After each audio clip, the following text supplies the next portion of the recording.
Hello everyone, welcome to my channel Simple Gyan with Sue, where faith meets understanding. Today we dive into the powerful story of the book of Job, a tale of suffering, faith, and divine purpose. Why do righteous suffer? What can Job teach us today? Stay with us as we uncover the wisdom behind one of the Bible's most profound book. And the characters are Job, God, Satan, Job's three friends Eliphaz, Zildad, Zophar, a young man named Elihu, and Job's wife. The book of Job opens with the story of a man named Job who lives in the land of Uz. He was a man of immense wealth, but even more importantly, he was known for being upright, blameless, and deeply faithful to God. He has 10 children and thousands of animals, making him one of the most prosperous men of his time. What made Job unique, however, was not his fortune, but his deep humility and care for righteousness.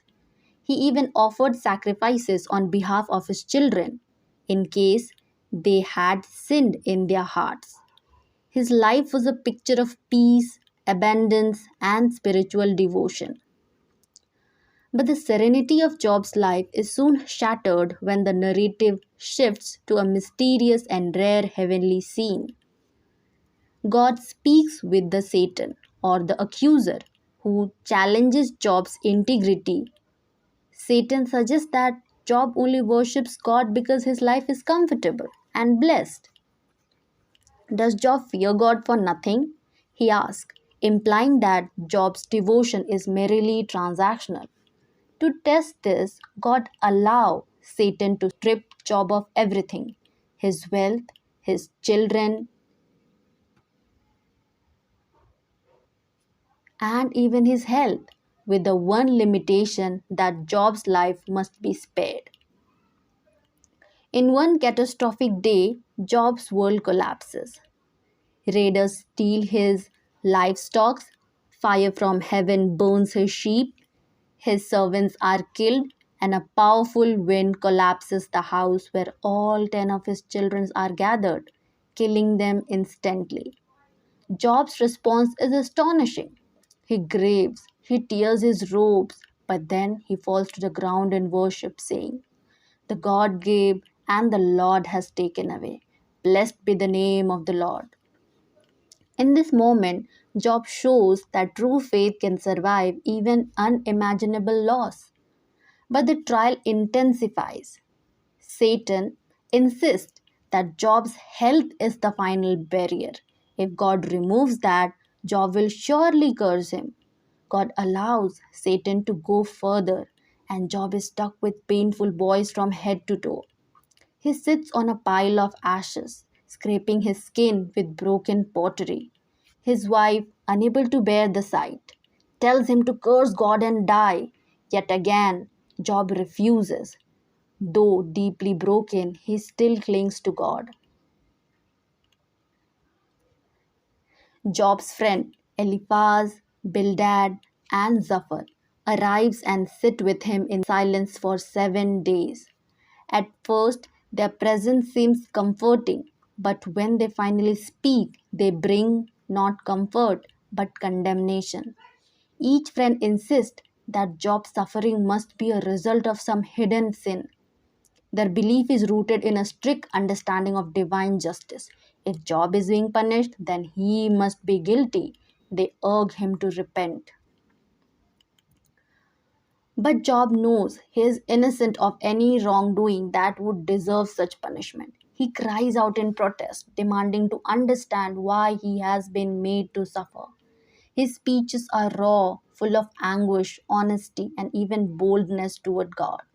He asks why God allowed the wicked to prosper and the innocent to suffer. He does not hide his confusion or pain. Still, even in his darkest moment, he does not curse God. One of his most powerful statements comes when he says, "Though he slay me, yet will I hope in him." This is not blind obedience, it is deeply wounded but resilient faith. After the back and forth between Job and his friends grows wearisome, a younger man named Elihu speaks. He is angry at both sides, for the friends who misrepresented God and for Job who seemed to place himself above God's justice. Elihu offers a new possibility. Perhaps suffering is not always a punishment but a means by which God teaches, warns, or refines us. He says that God speaks through pain, through dreams, and through discipline, not to destroy but to shape us. While Elihu doesn't solve the mystery, he adds a richer layer to the conversation by suggesting that suffering might serve as a divine purpose beyond what human can immediately see.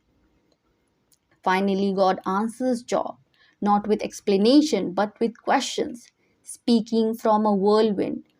God challenges Job's understanding of the universe. Where were you when I laid the foundation of the earth? He speaks of stars and seas, storms, and wild animals, things beyond human control.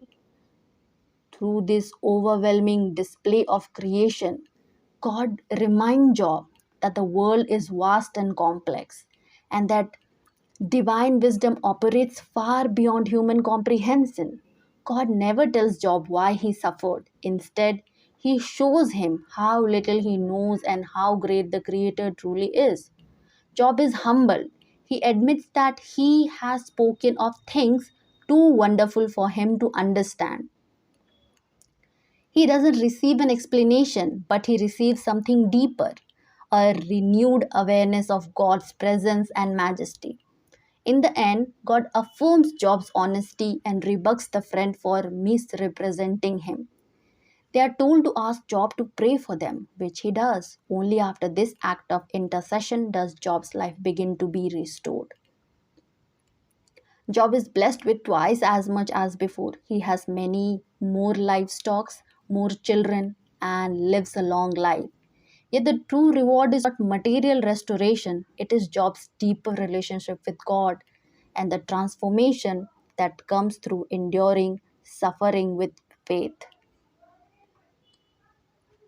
The book of Job doesn't provide easy answers about why good people suffer. Instead, it explores the mystery of suffering with honesty and reverence. It teaches that faith can exist without clarity, that God's justice may not always look like human justice, and that trust in God doesn't depend on comfort or reward.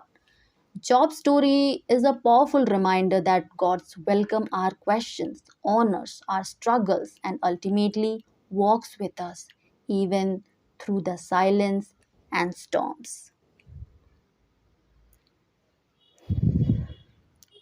The end. Thank you everyone for watching my channel. Do like my video and also subscribe to my channel.